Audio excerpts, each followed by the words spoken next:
People like to imagine that betrayal arrives loudly, with arguments and slammed doors. But mine came quietly inside a courthouse that smelled like old paper and disappointment. My name is Eloise Carrington, a retired librarian who once believed that raising a child with love and gentleness would shield me from the kind of heartache other mothers whispered about. I was wrong. On that morning in Marigold County Court, I sat stiffly on the long wooden bench, clutching the strap of my purse as though it were the last thread keeping me tethered to sanity. Across the aisle stood my son, Lysander, a man who once cried when he lost his favorite marble but now looked at me like I was an obstruction he needed to bulldoze through. He avoided my gaze while whispering to his attorney, a polished, silver-tongued creature named Roth Baxter, who looked like he'd practiced his expressions in front of a mirror until charm itself became a weapon. They were there to argue I was unfit to manage the estate my late husband, Julian Carrington, had left behind. I sat there replaying every scraped knee I bandaged, every birthday I stayed up all night baking for, every soft moment I gave to the boy now trying to strip me of everything I had built. Beneath the buzz of fluorescent lights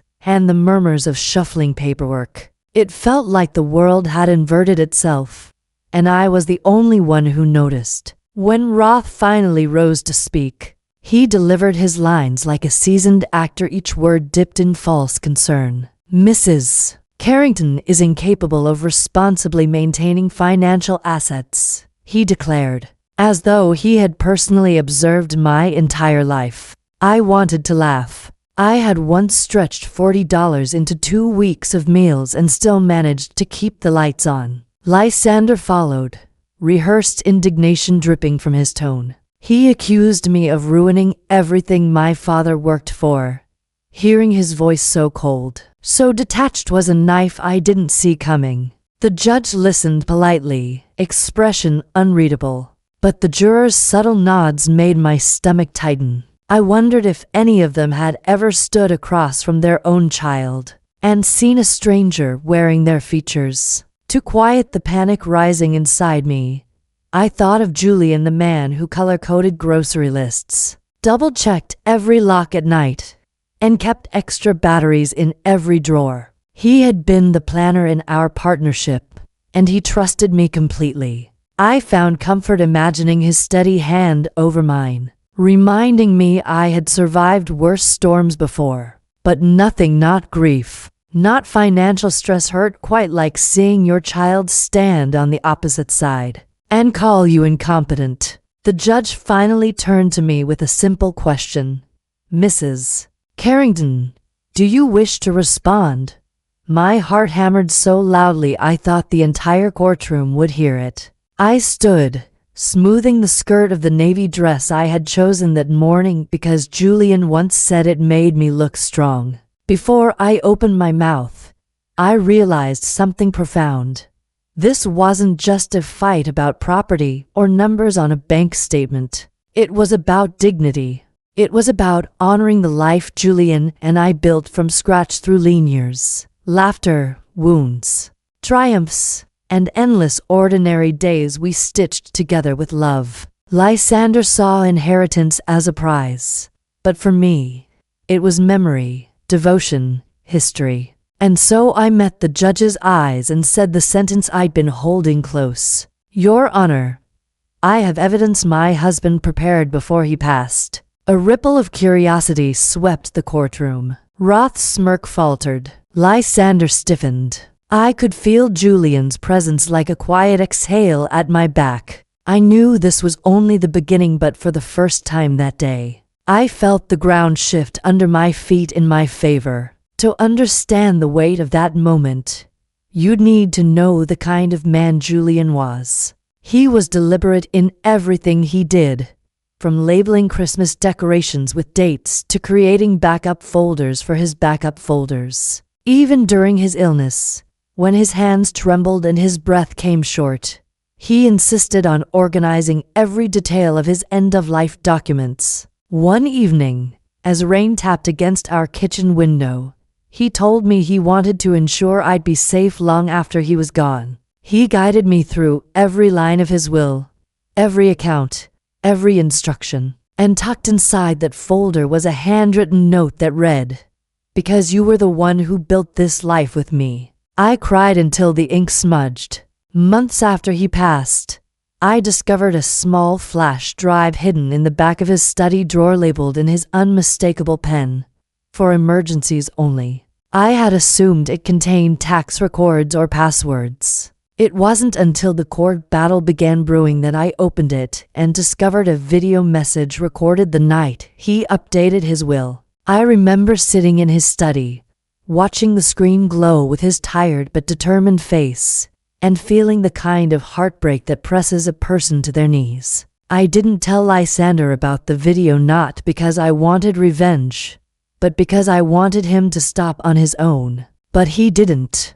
Back in the courtroom, the judge asked for the flash drive. Roth tried to object, babbling something about irrelevant emotional displays, but the judge silenced him with a single look. As a bailiff set up the laptop and the lights dimmed slightly, I felt my breath catching in my throat. The screen flickered, and there he was, Julian, sitting in his favorite old leather chair, the lamp beside him casting a golden glow across his face. He cleared his throat before speaking, just like he always did. "If you're seeing this," he began, "it means my will is being challenged. And if the challenger is my son, then I suppose I'm not shocked." Soft, weary amusement touched his voice. "Lysander, your mother is the reason our home ever felt like a home. Every good thing you grew up with happened because of her strength, her sacrifices, her heart. I leave everything to her because she earned that trust. If you're fighting her, then you're thinking about money, not family. And that breaks my heart." The silence after the video ended was unlike anything I'd experienced. It wasn't emptiness, it was impact. Heavy, undeniable, final. I watched the judge's jaw tighten with indignation, Roth's confidence evaporate, and Lysander's face drain of color until he resembled a ghost wearing my son's suit. The judge didn't take long. "This court respects the wishes of the deceased," she declared, voice sharp and resolute. "Mrs. Carrington retains full control of the estate." A wave of emotion surged through me, relief, grief, triumph, sorrow all tangled into one impossible knot. Julian had protected me even after death. Yet the price was witnessing how far my son had drifted from the boy I once knew. When the hearing adjourned, Lysander stormed out, shoes echoing angrily against the marble floor. Roth followed, shoulders slumped, nothing like the smug peacock who strutted in that morning. I gathered my things slowly, trying to steady the trembling in my hands. As I walked past the rows of benches, I realized that I had crossed a threshold. I had stood up for myself not out of bitterness, but because I finally remembered I still mattered. I had value beyond someone's perception, and though my family was fractured, I carried something stronger than despair. The certainty that Julian had trusted me, believed in me, and loved me enough to plan for the moment when I would need courage the most. Going home that evening felt surreal. Our house seemed lighter somehow, as if the shadows that had hovered since Julian's passing finally loosened their grip.